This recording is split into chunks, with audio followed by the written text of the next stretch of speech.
Hey, Falcons fans, welcome to another episode of NFL Jocks and Pigskins with Tom Pollen, Chris Smitherman behind the scenes. I'm Dave Holcomb. 1 week, really, until training camp. I guess 10 days, technically, until training camp starts. So we're just counting down the days here till we get some more interesting football stories, really. It's kind of been a dead time. Not a lot going on around the league, but we hope that you still make us a part of your Saturday. We're going to hit upon a lot of smaller topics today, probably spend 5-10 minutes on each one, maybe a little longer if you guys want to participate as well. And we'll see how it goes. Yeah, it's that time. It's kind of a wait and see time for the NFL. Speculation is going to be running wild once everybody gets into practice. You'll find undrafted free agents that, people are projecting out as roster additions. And, we'll have all kinds of stuff to talk about when that happens. But there's still some interesting things happening in the NFL world. Absolutely. And we're going to try and hit upon them today. Tony is with us. Yeah. Good afternoon to you. Thanks Great for joining to us see you, today. Tony. Before we get rolling, we'll mention our sponsor. Our show is brought to you by Prize Picks. As I've said many a time, when you download Prize Picks, use that promo code when you sign up, our promo code ASU. That gets you a 100% match on your first deposit up to $100. So it's free money. Maybe getting a little practice before the real thing when the football season rolls around in September. And we'll have plenty of entries that you can take once the season starts. Tom is one of our experts at Prize Picks here on Atlanta Sports Unlimited. Sure, absolutely. If you want to get some practice in for the NFL, you can practice on the Canadian Football League. They have CFL props up there. So, it's not like you don't have football that you can do some prop betting on. Ottawa is playing Toronto this weekend, and they do have props up for that. They have props up for the beginning of the NFL season. You want to make some predictions on week 1?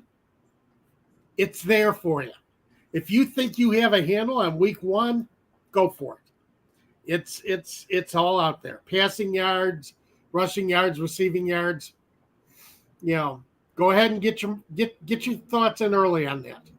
And as I said last week, I don't advise doing that. I know Tom, once I love the encouragement of trying to get people on the Prize Picks app, but I do not encourage placing entries on any of your week 1 options right now. You don't know who might get hurt, first of all. Yeah, I'm with you. Same thing. Oh, electronic gamers. Gamers, online gamers. Yeah, esports. Esport. You can bet on esport.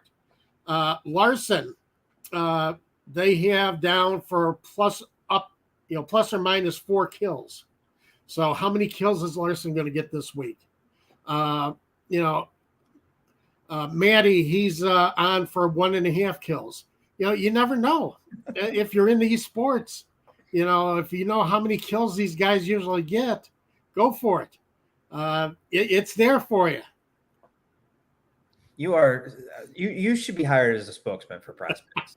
I mean, you sell it very well. You have me convinced that you watch esports. Oh, I do? Okay. Sure. You got me convinced. I know you. I'm pretty sure you don't, but you got me convinced that you follow it. Oh, yeah. Yeah, I sound like I follow it. Right. That's what I'm saying. Good. Yeah. Okay. All right. So we'll get to the football part of the show now.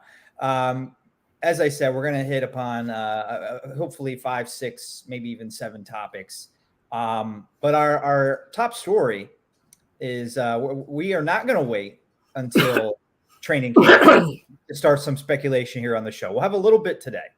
And that speculation, why not? So the question we want to ask ourselves and our listeners is, should the Atlanta Falcons bring back Julio Jones? 1 season away with the Tennessee Titans. And he was kind of still being treated as a top wide receiver last summer, even though I think everyone in Atlanta pretty much knew that shouldn't have been the case. Yeah. And, came to fruition that, yeah, he is no longer a top wide receiver in the league, really because of the injuries. But age has caught up to him. Injuries have caught up to him. He's not a number wide receiver one, as we say in the fantasy world. And But really, is he a wide receiver too? well, I was just going to say, I don't think he's even a wide receiver two at this point. Okay. So the question is, I mean, he's not going to command top money, and the Falcons have a little more than $11 million in salary cap space as of right now. 15 of that, of the dead cap space, of which they are paying to Julio Jones right now. It's true. Very true. Good point. But we've detailed all about how the Falcons are lacking in the pass catcher area, that they just, if you're looking at just wide receivers, I know Kyle Pitts and Cordell Patterson give you a lot as a pass catcher, but if you're looking at just wide receivers, the Falcons are what, bottom 5 in the league in wide receivers? Yeah. Does You're still looking at a lot of ifs and maybes at wide receiver on the roster heading into training camp. And look, Julio Jones would be another if and question mark too. But do you take that kind of flyer maybe for $5 million, $6 million if you can get him for that, a little less than half your salary cap space remaining? Do you put that towards a guy like Julio Jones? I don't. The nostalgia tour is over. For me, it's, you're done. Matt Ryan is gone. That's your last. That's your last holdover from the 2006. Your Super Bowl team. It's pretty much over. It's time to move on. Time to rebuild this team. I don't know how much Julio Jones even helps this team. Is you still looking for players who are going to be on your future roster? That's what this year is all about for me, is who's going to be on your roster, who's going to contribute to that next playoff push. And that's what we're going to find out this season. So we're a little – I think re-signing Julio Jones is more of a as I say, a nostalgia tour. Let's see him on the field one more time in Falcons colors, give him a proper send-off, and that's about it. I agree with you that, maybe it would do the rebuild a disservice almost by bringing back Julio Jones, because if you're in a situation where you're trying to win, and I know the Falcons organization wants to convince us that they're trying to win, or that they can. Everybody is trying to win. I'm not saying they're not trying to win. No, I know, but it's when you're capable of winning. And we know the Falcons aren't going to be a playoff contender this year unless 25 different what ifs fall into place. Let me rephrase. The Falcons want to convince us that they're playoff contenders in 2022. And we kind of all know that they're not. And that's okay. I think a team that signs Julio Jones is going to be a team that thinks that he can help them win this year. Because who knows what Julio Jones will be as he continues to get older. He probably is only going to get a 1-year contract. So if you're the Falcons, 1-year contract, why give snaps to Julio Jones when you're trying to figure out, what wide receivers on your roster can help you win in 2023, right. A year that more realistically the Falcons can make the playoffs. Yeah, exactly. I agree. So that would be my reason not to sign Julio Jones. Right. Yeah. As I say, I agree. Tony, I don't know if you're set at the receiver position, actually. I see a lot of names that are maybes, possibles, guys you do want to get a look at, but I don't necessarily see an NFL wide receiver group that's going to knock anybody's socks off right now. So let's see where we go once training camps get started. Once we start getting into the preseason, how some of these guys perform. With me, it's always a prove it. I want to see them perform before I'm going to. I'm past the point where I'm all optimism going into a season. I'm more of a prove it guy now. Show me what you got, and then we'll go from there. Larry Orange brings up an interesting hypothetical. He's surprised that Julio hasn't signed with Indy. I was surprised about that too at first, that it didn't happen earlier or like a few weeks after the draft. But then a report came out from Colts staff writer Stephen Holder, formerly of The Athletic, that he wrote this story for The Athletic. Now he's at ESPN. But he wrote about how the Colts just don't see Julio Jones as a fit in their offense. So after that report, I think that report really squashed any idea of Jones reuniting with Matt Ryan, which I think was kind of the thing that writers and bloggers were trying to do. I've also seen some speculation that he might head to Dallas. Dallas might be interested, so we'll see about that. Okay. I think he's going to end up with a team going into training camp. Now, I saw somebody write, and I forget the name, but somebody wrote about possibly Julio Jones would try to sit out as much of training camp as possible. This is a guy who's battled injuries the last couple of years. Maybe try to save his body for the regular season. Is that a possibility? That may be. That's speculation. Not a bad idea. Yeah, not a bad idea.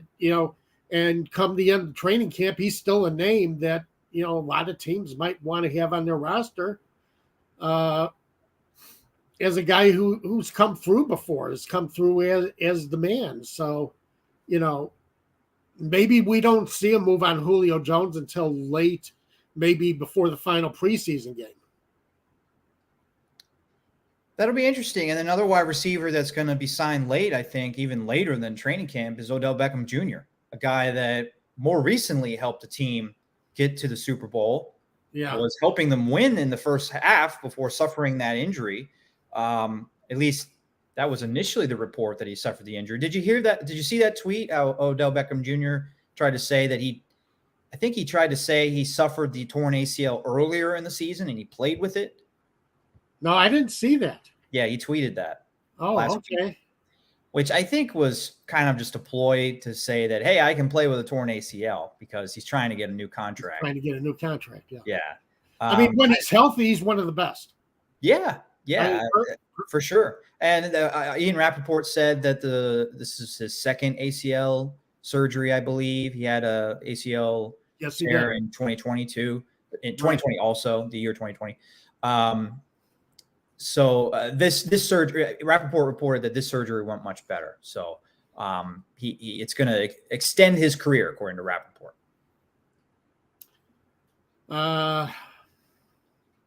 Okay, it's nice to hear from Dr. Rappaport, but we'll see. I don't know how ACL injuries actually extend your career, other than the fact that you've already had it worked on. But well, I don't think he meant make it longer than it would have been if he never injured it, but it's going to make his career extend it in the sense of he's not going to retire right now, is the way I took it. It's extending it from this point forward. Okay, well, let's hope so, because as I say, I like him as a receiver. I like watching him. I think he's an exciting receiver. I don't think he's ever actually gotten the kudos that he should receive during a season. So it would be nice to see him come back strong. You're not friends with any Giants fans, clearly. No. Giants fans still talk about him, so I have gotten my Odell Beckham Jr. I don't get it, because in when he was with the Giants, I saw him make some catches I don't think many wide receivers could make. True. That's very true. Yeah, so practically invented one-handed catches with that. Yes, he sure did. Right. So, sometimes I don't get it when fans get on a player, jump on a player or Oh, decide. the Giants fans aren't getting on him. Giants fans adore him and love him and never thought he should have left. And I think they think he's a lot better than he is, to be honest. That's why I'm surprised that you said that he hasn't gotten his fill, his due, because Giants fans have given him plenty of due, plenty of recognition. That's what. All right. In that case, yeah, I'm with the Giants fans. Okay. I think he's definitely hasn't received his due. I think he's a better receiver than a lot of people give him credit for. I think he showed that last year with the Rams. Rams make it as far as they do, partly because of Odell Beckham. He did show it with the Rams. Browns, not so much. Yeah, that's a messy situation anyway. It is, but we're big Baker Mayfield fans. So I wouldn't blame Baker Mayfield for Odell Beckham Jr. not producing there. Yeah, it's tough to say what happened in Cleveland. It really is. Yeah. Tony Wright bringing up that he doesn't think Julio Jones would go to Dallas. He's arguing with you on that, Tom. Okay. I'm just telling you what I read. Okay. I'm not giving speculation myself. As I say, I'm just telling you what I read, that it's possible he could go to Dallas. At this time of the season, at this time of year, we're a couple of weeks before training camp. You're going to see a lot of speculation about a lot of players. That might be, maybe I'm taking clickbait as more than it is, so that I should know better too. Well, let's briefly mention the other wide receivers that are available in free agency, because we've brought up Julio Jones. We brought up Odell Beckham Jr., who I've seen reported that he might not sign until October, so he may be available for a while and kind of feel out who's a contender and go to a team that it looks like a Super Bowl team midway through the season. There's also T.Y. Hilton, another really good veteran who's past his prime, but is that a veteran guy that a team like the Falcons or a team like the Colts might take a run at?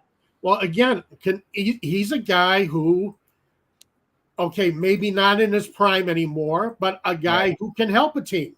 A veteran presence on the field, can make a catch for you. He's not going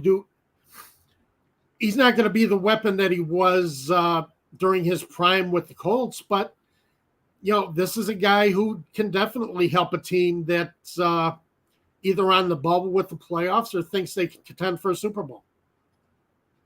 So let's end the Falcons wide receiver discussion with this question. So should they sign any veteran wide receiver?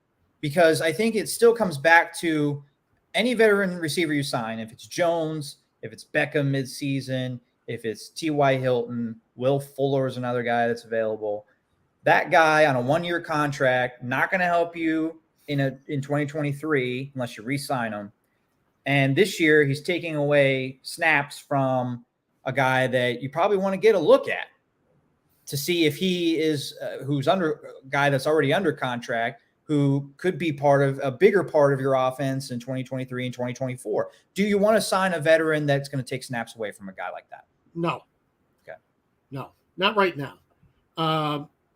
If you see yourself as possibly, a playoff contender, the Falcons gel, maybe they do, but not right now.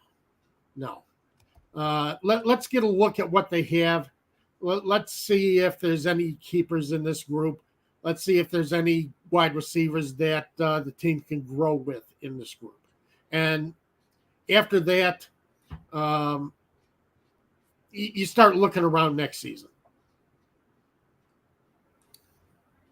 Well, for the last 21 seasons, I believe, 21, the Steelers have played at Heinz Field.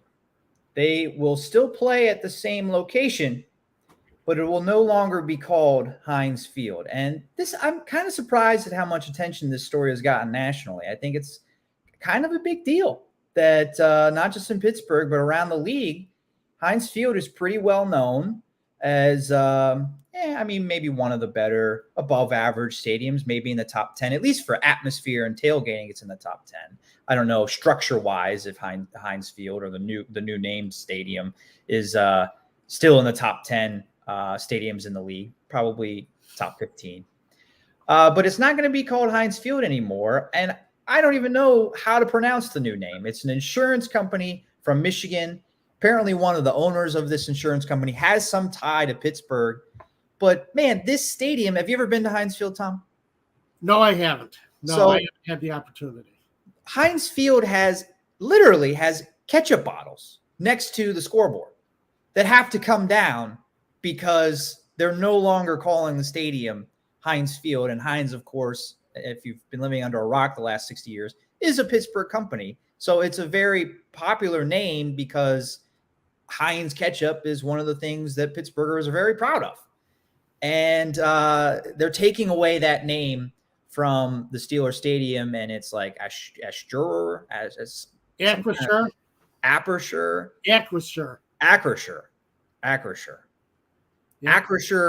Stadium, I believe. It's Acrisure Stadium, Heinz Field now, Acrisure Stadium. Yeah. Well, according to what I read, Heinz isn't locally owned anymore. It's owned by Kraft. So that took away from it a little bit as far as being a locally owned name. But everything is, everything is owned by everything now. Yeah, that's true. Oh, by the way, want to give out Ms. Maggie T is with us today, so I want to give her a shout out. Always great to see her here. Hi, Maggie. Always great to see her joining us. I'm looking at their website. Boy, they make a big deal about home of the Pittsburgh Steelers is now Acrisure Stadium. They're very gung ho about it. The Steelers website? No, the Acrisure website. Oh, okay. So if you're the new name, I would assume, of course you're going to be proud of that. You spent a lot of money on it. Yes, you did. You talk about, we've talked a lot about how we don't think broadcasters are worth all the money that they're paid to announce games because people tune into the name of they tune into the game anyway, whoever's announcing. Right. Does this name of a stadium really matter, in terms of paying $70 million or whatever it is in naming rights, just so that your name is mentioned at the beginning of the broadcast? Usually in the part of the broadcast that people aren't even listening to yet because the game hasn't started. Right, exactly. I don't know. In Chicago, the White Sox, it was called Comiskey Park after the founder of the franchise for a long time. Right. Yeah. Went through a couple of different name iterations. Right. Is now called Guaranteed Rate Field or Guaranteed Rate, but everybody calls it the Rate. So does that really do anything for you? You've spent a lot of money on this stadium. A lot of White Sox fans, older White Sox fans, still call it Comiskey Park, and younger fans just say we're going to the Rate or what happened at the Rate, and is Guaranteed Rate getting their money's worth out of it? That's what you got to look at with new stadiums and trying to rename a stadium. Are you getting any kind of bang for your buck out of it? Are you getting enough? The Steelers don't care; they're going to cash a check. Yeah, no, I don't necessarily blame the Steelers a little bit though, because you would like to see the loyalty to the Pittsburgh company, although you already mentioned that Heinz isn't really a Pittsburgh company anymore. But other than that, you can't blame the Steelers for chasing the money. No, of course not. Yeah. It's. But I think it's funny that doesn't go into the salary cap pool. Right. Yeah. I would like to make a rule here today that once you buy the naming rights to a stadium, you own the naming rights. It should be forever. And you can't change the name of Heinz Field. And even if banks merge, you can't change the name of the stadium because It was SunTrust Field where the Braves played. And then 3 years later, we had two banks merge. And then we had to start calling it Truist. And it lost something, and like, I get it. I've gotten used to now it's Truist Park, but it just wasn't at first. It was like, it was just weird. It was just strange that it wasn't SunTrust anymore. You get it. The name gets attached to the Yes. stadium. And then when if you change it right away, then it loses its value. And it's like, well, what'll I call it? And then if you change it after 20 years, like Pittsburgh is, then it seems sacrilegious. So I'm making the rule. I know no one's going to follow this rule, but nobody's going to follow it. There should be a rule that you can't change the name of a stadium. Nope. The Dave Holcomb rule is not going to go into effect. Sorry. Maggie's not happening. Maggie's with me. She still says SunTrust. Yeah. Right. Okay. There you go, Maggie. Yeah. I'm not surprised because, as I say, people here in Chicago still call Comiskey Park, still call that Southside baseball stadium Comiskey Park. And it just happens. You don't even think about it because it's been ingrained in you for so long. It was Comiskey Park for so long. It just stays ingrained in you. You don't, even with a new sponsor taking over the stadium, it doesn't. It might take 10 years before this name actually catches. So, but it's been a long time that Maggie's still stuck with SunTrust. So yeah, that's the thing. Maybe it just doesn't catch on. That's what you get when you pay for a stadium. What are you actually getting? Probably some television mentions, but sure, you're not making a connection with the community. Another interesting story I could share from New Jersey. I lived there for a while, where the Devils used to play, and there's no team in this arena anymore. I believe the arena is still there at the Meadowlands. They just have concerts there. I think in the 8 years I was in New Jersey, it changed names twice. So there were 3 different names, and I think it was Continental. Then it became the Prudential Center, or maybe it was the other way around. I might be getting the order wrong. And then I think when the Devils moved out of it, it was called the Izod Center. And based on how old you are, that's what the name of the arena you still called it. So like if you met an older person, they had the older name because that was the name of the arena when they were going to concerts, when they were 20, 25. And then the next generation, like 10 years later, had a different name. And then, the last name was Izod. So it was really funny dynamic there because it changed names so often. Yeah. Larry Orange says, but there are some stadiums that I hope never have naming rights. Yeah, that's true. And I agree with you. I'm with you on that, Larry Orange, all the way. The problem is I think we're past that time where stadiums are going to teams that can't turn that money down. They want that money, and there's not much you can do for it.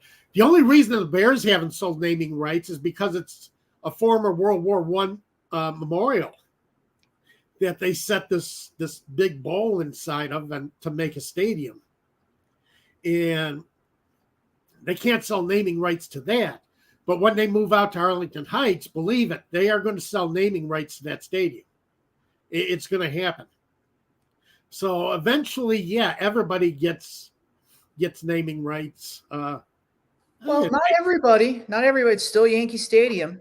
You can say a lot of negative things about the Yankees, believe me. But one thing that the Yankees have stayed loyal to is it is Yankee Stadium. Yep. They did not go in for the naming rights, and they probably could have gotten as much money or more money than any other team for the naming rights of, one of the most popular stadiums in the world. And it is called Yankee Stadium. Dodger Stadium, it would be weird to change that one. Right. That one is still Dodger Stadium. The Cubs, right? It's still Wrigley Field. Yep. Yeah. Larry Orange has a couple other famous ones. Lambeau Field, Fenway Park. Fenway Park, yeah. I was thinking Fenway Park, yeah. Yeah. So, yeah, I mean, they're so iconic that you can't change them. But And my argument would be that Heinz Field was becoming iconic. Like, there have been famous games played at Heinz Field. Yes. It's one of the most popular teams in the league. It's a great place to watch a game. So everybody knows it as Heinz Field, and to change the name it's really tough. It takes something away, and that was one of Maggie's points too. It does take something away. Yes, fully agree with you. And that happens. Well, yeah. I mean, Heinz Field, I would say yes, it was becoming iconic, and it should have. And I don't think Acrisure is going to get the bang for the buck that they believe they're going to get out of this deal. But I'm not the one spending the money. Right. I wish I were the one taking the money, but I'm not the one spending the money. At least you're not that. At least you're not the one spending the money. So if they want to spend their money on this, go for it. Spend your money on it. Enjoy. For our next topic, I'm gonna hand you the baton because you proposed this as a topic for the show this morning, and maybe we won't spend a ton of time on it, but it's kind of a funny story. Two former running backs are going to box against each other, I believe is what you told me. So what's happening with Le'Veon Bell and Adrian Peterson? Well, Le'Veon Bell has decided that he's going to take the 2022 season off.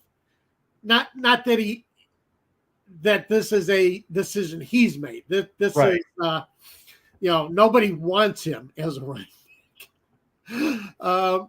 But he's decided that he's going to take the 2022 season off, and he's going to concentrate on boxing. He's 30 years old. He's going to concentrate on boxing. Okay. And his first fight is going to be against Adrian Peterson, who's also a free agent running back. Probably doesn't have anybody who's looking to have him around anytime soon. So, but Le'Veon Bell is saying that he is serious about boxing. He wants to box. So he wants to take this there. He wants to really concentrate on it. Now, the one he's got coming up against Peterson is basically, this promotional fight, celebrity fight type deal. But, you can't just step into boxing.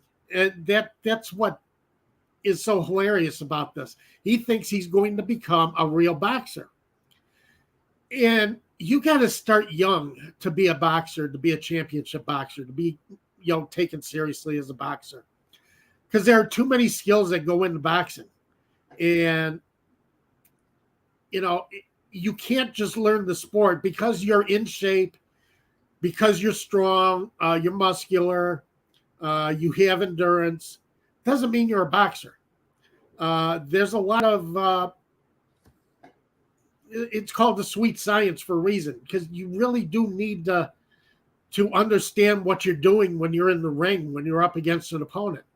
And Bell, even if he faced a middling, and I guess he thinks he's going to be a heavyweight, but he's going to be a small heavyweight. So I don't get it, but again, this is just, I don't know, a way for him to try and get his name out there, I think. I can't see him being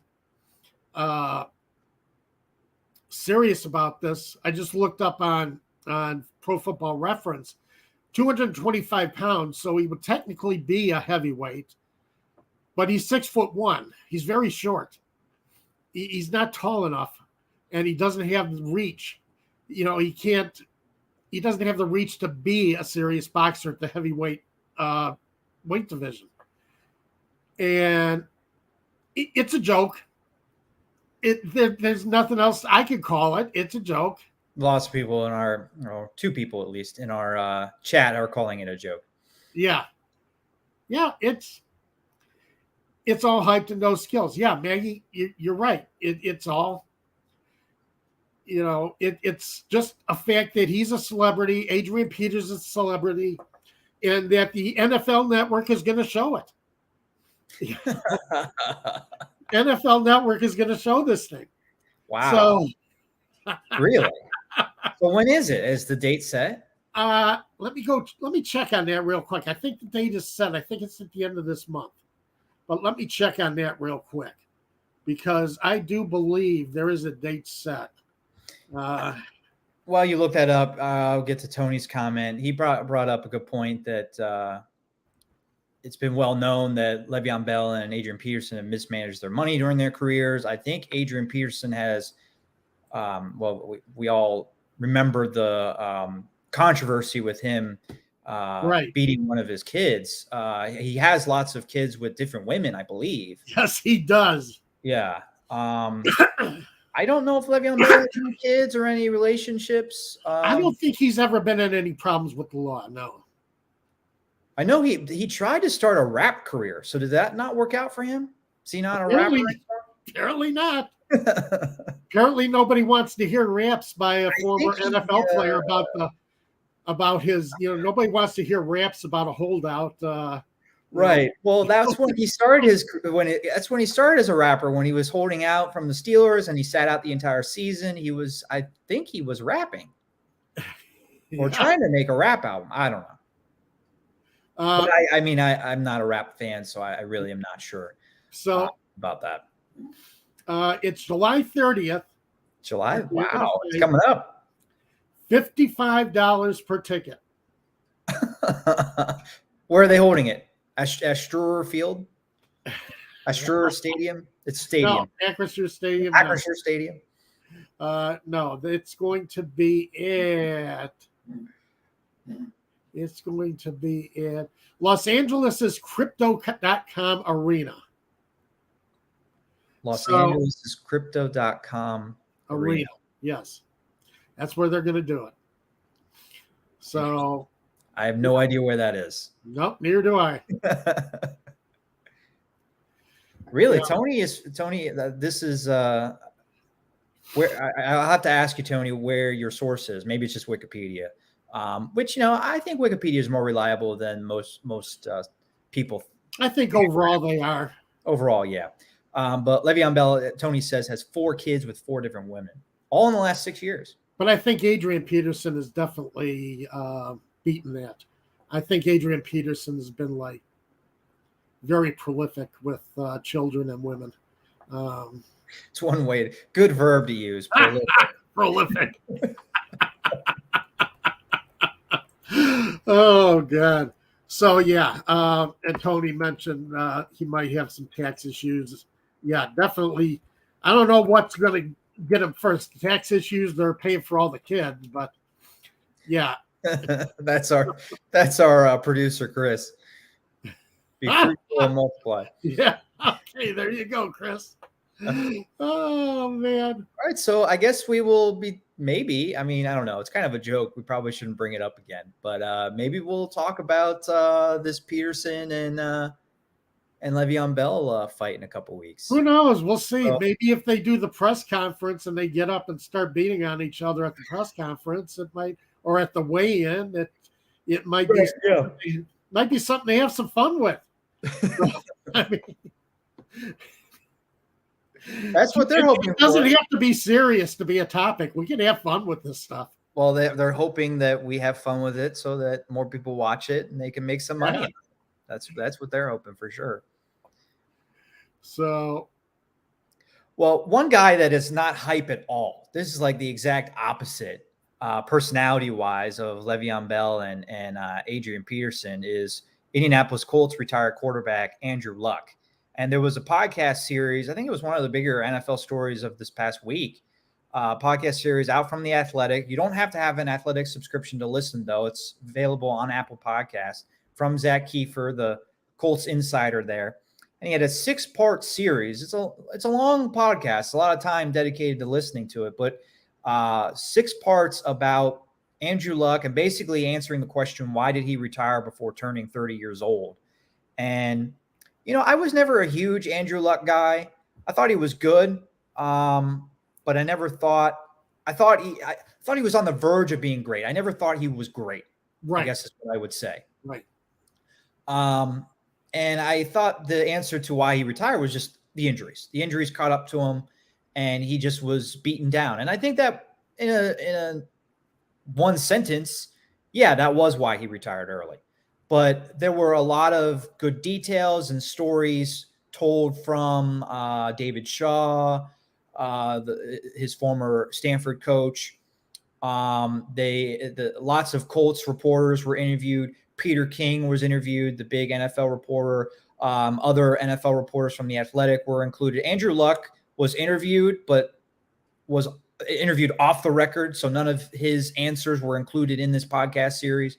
But it was, if you're interested at all in Andrew Luck or really the history of quarterbacks in the league, I would recommend this podcast to check it out while you're waiting for training camp. Listen to it while you're working out on the treadmill, on your way to work, whatever. Find it on Apple Podcasts. I found it very interesting and intriguing, and I didn't necessarily think I was going to love it going in. I was really listening to it because I cover the Colts for Heavy.com. But I really think NFL fans that watch our show will enjoy it. Okay, yeah, because I want to catch up with it because I didn't have a chance to see it. When you brought it up to me this morning, that's the first I heard of it. Okay, yeah. So it would be interesting to see what else went into his retirement decision because, yeah, I thought it was mostly injury. I really did not think that it would be anything else because, as you say, no, I didn't see him as a great quarterback, but I saw greatness within him. I thought he could have been a great quarterback. You're right. So the fact that he was injured probably is, in my mind, why he didn't continue on in the NFL. And here, just, we knew he was injured, but just hearing the details of his injuries, I think was interesting for me too. He got hit so hard against the Denver Broncos in 2015 that he lacerated his kidney, and he was peeing blood the next morning. And he suffered a concussion. I mean, at least one concussion in his career. What other injuries did he have? I took lots of notes from the story. Yeah. From the podcast series. And actually, I'm beginning to write about the podcast series at heavy.com. If you don't have time to watch, or I'm sorry, don't have time to listen to the podcast, you can get my story 500 to 800 word summaries of the podcast. I'm going to do, I think, a few different ones. But the first one I did this morning was just simply, why did Andrew Luck retire early? And the two top reasons that Kiefer said he retired early was perspective and perfection. That he wanted to be perfect, and he wanted to be a perfect football player, not just a perfect quarterback. And actually, in his desire to be a perfect football player, he wasn't able to be the perfect quarterback, which I thought was a very interesting point. That Luck loved contact. He loved the physicality of the game. He didn't run out of bounds. It took him years to learn how to slide. And in the NFL, he just got beat up. Yeah. And the cumulative effect of the physical nature of the game just wore him down after basically 3 seasons. Right. That's why, it's an old saying, and I keep bringing it up. Now, there are old quarterbacks and there are bold quarterbacks, but there are no old, bold quarterbacks. It's just, you can be bold, but eventually it's going to catch up with you. You're going to take that hit, or you're going to take that series of hits. You can light contact all you want, but you better not be a quarterback when you're doing it, because your team needs you to lead, not necessarily be the guy who's willing to take a shot. I mean, they're going to respect you for being willing to take a shot, but that's not ultimately going to help the team when you're on the sidelines injured. And I think Luck, according to the podcast series, Luck learned that too late in his career, that he wanted to be one of the guys. He wanted to be a good teammate and a good leader. He thought was to fight for every yard, for every play. And there were lots of things that didn't help that mindset. I think as great a coach as Bruce Arians is no risk it, no biscuit attitude, and kind of further instilled in Luck that I need to score a touchdown on every play and not just run out of bounds or take a loss and not take a hit. That home run hitting attitude, I think, hurt Luck as well. And they didn't have the offensive line.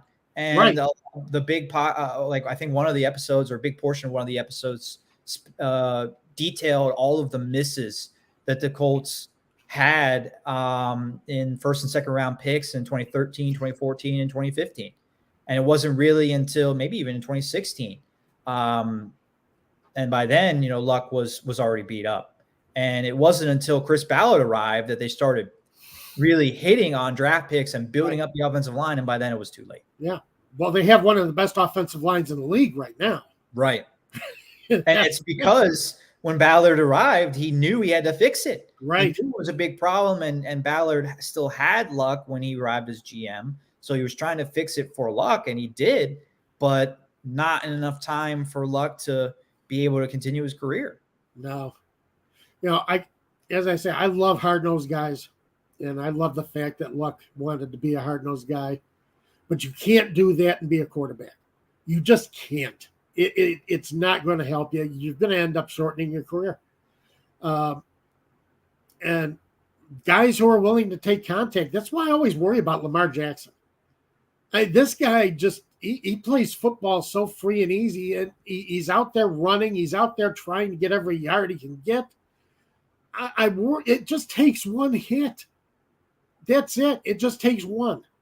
Well, the guy that I was thinking about while listening to the podcast was Joe Burrow. And the Bengals don't have a line. Well, they put a lot towards it this offseason, and I'm very curious to see if it's fixed. Because the Colts put a lot towards it too in 2013, 2014, and it never got fixed. They signed the wrong guys. They drafted the wrong guys. Right. They traded a first-round pick for Trent Richardson, still didn't give them a running game, and that was just a disaster.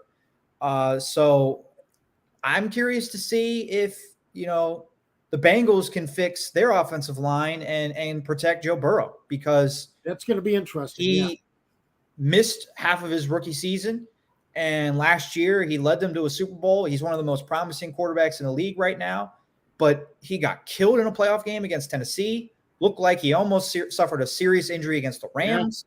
Yeah. So they really need to maybe learn a lesson from Andrew Luck's story and fix the offensive line immediately. Yeah, I'm surprised he survived that Tennessee game, tell you the truth, because he took a beating. Yeah, he did. That was just incredible.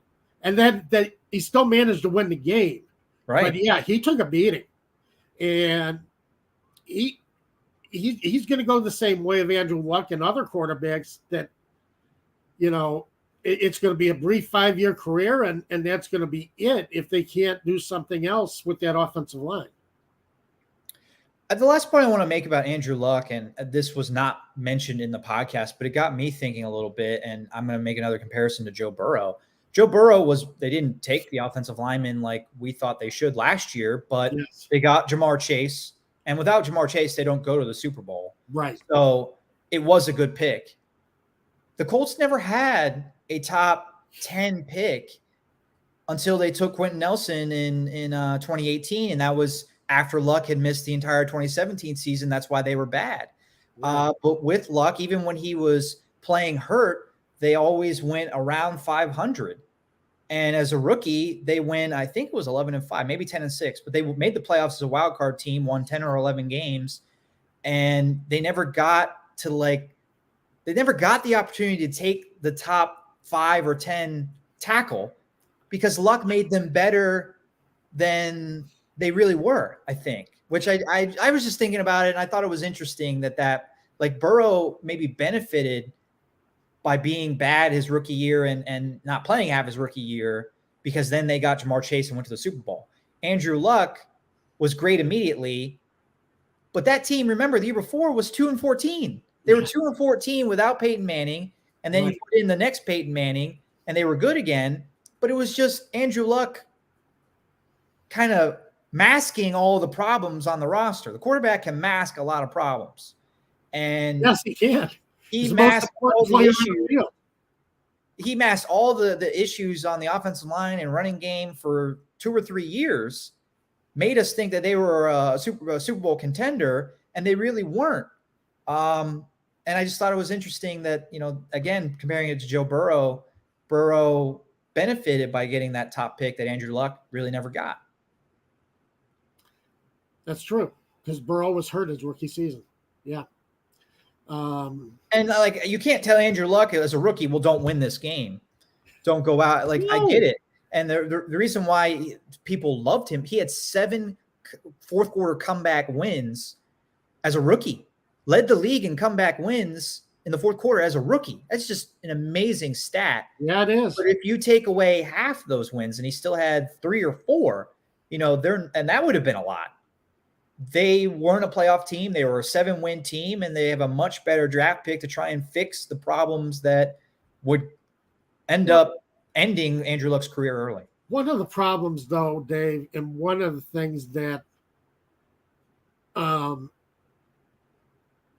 doesn't quite fit the narrative you're giving is that you can find starting offensive linemen in the second and third rounds. That's true. That's a good point. You can find them. They are out there. So you got to be able to scout. You have to know who you're looking for. But you can find quality linemen in the second round and third rounds. So they weren't good at finding them. They weren't. That's a big problem with it. Yeah. Again, they talked about that in the podcast. I think it was episode 4. I'm reviewing my notes right now. And they mentioned a couple guys that went in the second round. I think it was in 2015, if I remember correctly. I can't find it in my notes right now. In 2015, they took Philip Dorsett, the wide receiver, late in the first round. They had just been in the AFC Championship game. If you remember, that was the Deflategate game that they got blown out in. Right.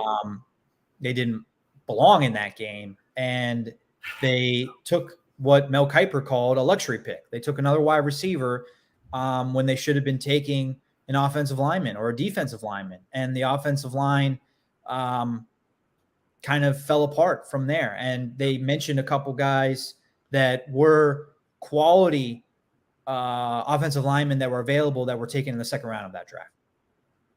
They mentioned that on the podcast. Yeah, it's a good point. So, you're right.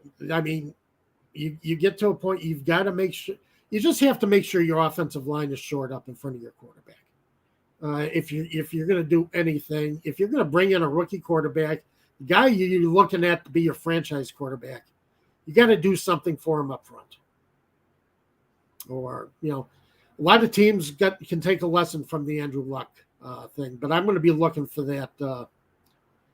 Be looking for that information for that podcast to see what what they have to say.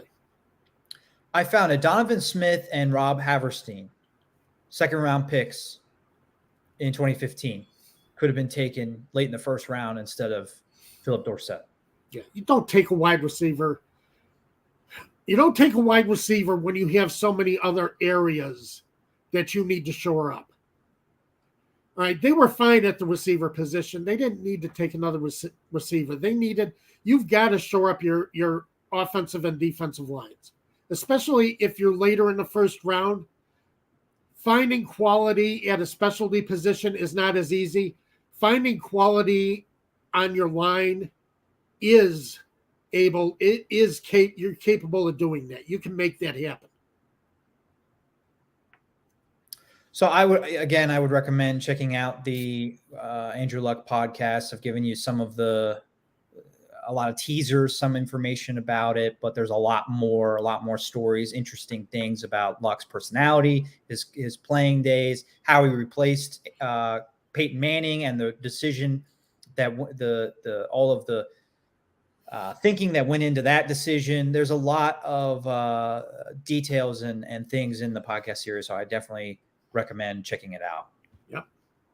So let's end today with another small story that you found this morning. The NFL pushing flag football, and they're pushing it in the World Games. Is that correct? No, they want to get it as an Olympic sport, as flag football. Olympic sport. Okay, I was going to say the Olympic sport, but that just sounds wrong. They want flag football to be an Olympic sport.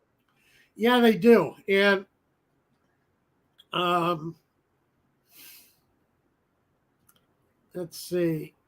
Okay, there was a World Games that just went on that they played flag football, and the United States men won. The United States women lost their title game. So in the World Games, they were able to get flag football in. And not only is the NFL pushing it, they're pushing it on their website. They're pushing it on their network. They want this to succeed. They feel that flag football is the way they can get the sport introduced more widely around the world than it's being, than it's taken right now. So that's their motivation for it. And I don't know how successful they're going to be, but this is a very serious push by the NFL. Interesting, because baseball. Well, has baseball and softball returned to the Olympics? Is it back or is it coming back? I don't believe so. I'd have to look it up. I really don't know. It should. Because they took it out, and then I thought they announced it was coming back. I don't know if it was in the most recent one or maybe it's going to be in the next one. But football is American football is one of the bigger sports that isn't in the Olympics. And it's interesting that this is an interesting idea to try to get it in there. Yeah, because our football does not have a worldwide pull because everywhere else football is soccer. Right. Of course.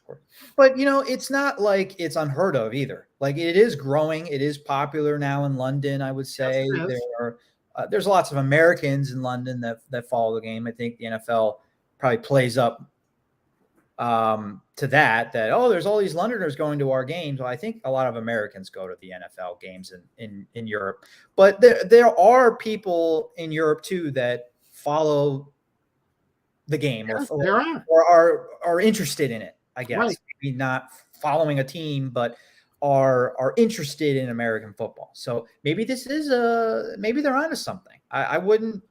This is not a joke like Le'Veon Bell and no. Adrian Peterson boxing. No, this is their effort to make inroads in other markets, in world markets. And they're already they're talking about they're going to be playing games in Germany. They've already played games in Mexico City. They are trying to get this moved around the world as a feature sport, as a sport people will follow, as a league people will follow. But, you've got to make inroads somewhere. I mean, baseball was a straight American game, but what happened with baseball is back in the 40s and 50s, players needed to find a job in the off season. They didn't make the money they make today. So a lot of all-star teams used to go over to Asia and Japan and play exhibition games and play exhibition series. And that's why baseball is so popular in Asia now, is that Major League Baseball spent years going over there and playing ball. And it developed a following. And same thing it developed a following in winter ball in South America and Central America. And football hasn't been able to do that yet. They haven't been able to push that envelope yet, even though they've been playing regular season games in London for a few years now. They haven't been able to make that push like baseball did. Well, it took baseball a while. You're saying 40s and 50s. I mean, the NFL has been playing in London for a long time, but it is growing there. Maggie T brought up she knows of a UK league. I was walking around London 10 years ago, and I came across a park where people were playing American football. Yeah. In pads, everything. Like this wasn't flag football. This was football. This was tackling, and it was a pickup. It looked like a pickup league, but people were playing. So in pads. It could be happening. It could be slowly growing. And I think what hurts football when you compare it to baseball, you can play with bases and a bat. Whereas if you want to play football, you need, it's easy to get a field and a ball, but if you want to tackle, it takes, to be safe about it, takes some pads. When I was a kid, we didn't play with pads. We just tackled. What was that? 80 years ago? Oh, Dave. I'm telling you, I gotta get the knife out of my back real quick. Burn. I think I wouldn't even say American, the human knowledge of injuries and concussions, I think will deter people from playing football not in pads. Unlike, well, see, we didn't know that then. That's so what I'm we saying. didn't worry about it.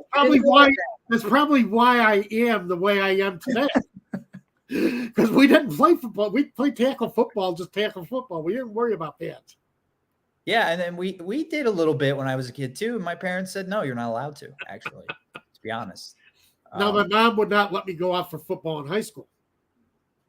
So she was smart. Yeah. Smart lady. Years later, yes. I'm thinking, she was right. Absolutely. I never thought she was right then. Never thought she was right about anything then. But yeah, she was right. Absolutely. Larry Orange brings up there are women flag football teams in high school now, especially yes, there are larger schools. So yeah, and flag football is fun. It really is. You don't have the dangerous aspect of tackling. You don't need the pads to be safe to tackle, and you still get to play football. You still get. I agree. You don't get the physical aspect of it, what Andrew Luck loves so much, but you do get all of the other great things about football: the passing, the quarterback play, the blitzing. If you're allowed to do that and pull the flag, and so I always liked playing flag football. Now, do you think Barry Sanders would be in the Flag Football Hall of Fame if they played flag football with any kind of seriousness? That guy, he had hips that just wouldn't stop. He would be all over the place. You couldn't grab him, let alone a flag. Right. So he would be in the Hall of Fame. Yeah. Absolutely. But that would be your ideal flag football player, is a Barry Sanders type. Right. But as I say, the NFL is very serious about this. They are hyping it on their website. They're bringing it up on the network. They want to see this happen. So it's going to be interesting to watch going forward to see how this is going to work in the future. That does it for our show. Thank you, everybody, for making us a part of your Saturday on this kind of slow week of NFL news, but but I think we had a blast today. Absolutely. A lot of people commenting. I think today really went well. Today was a fun show. Absolutely, yes, and you're a big part of why our audience is. So we're still getting some comments, and it's kind of funny. I think they're just answering the title to our show, because people are just writing no, and it's like, well, what about flag football are you saying no to? And I'm like, oh yeah, they're just commenting about not signing Julio Jones. That's the title of the show. By the way, for those of you who arrived late or want to watch that portion of the show on the replay, we both agreed that it's not a good idea. So believe us, we're not in the boat where we're saying they should. So don't get us wrong. Well, again, today's show was brought to you by Prize Picks. Download the app in your app store. Use our promo code ASU to get started. That gets you a 100% match on your first deposit up to $100. And I don't know if they have any flag football yet in Prize Picks, but I know true, but no flag football. Tom did detail the Canadian Football League entries that you can put some money down on. And before you know it, we'll have some NFL games to discuss as well for Prize Picks. Absolutely. It's coming up quick. 3 weeks, and we're going to be in Canton inducting the newest class of the Hall of Fame. Yeah, that's true. Yeah, we'll have plenty of that to discuss in the coming weeks, along with the Atlanta Falcons training camp. Thanks, everybody. We'll be back next Saturday, 12 p.m. Eastern time. Absolutely. Everybody have a great week.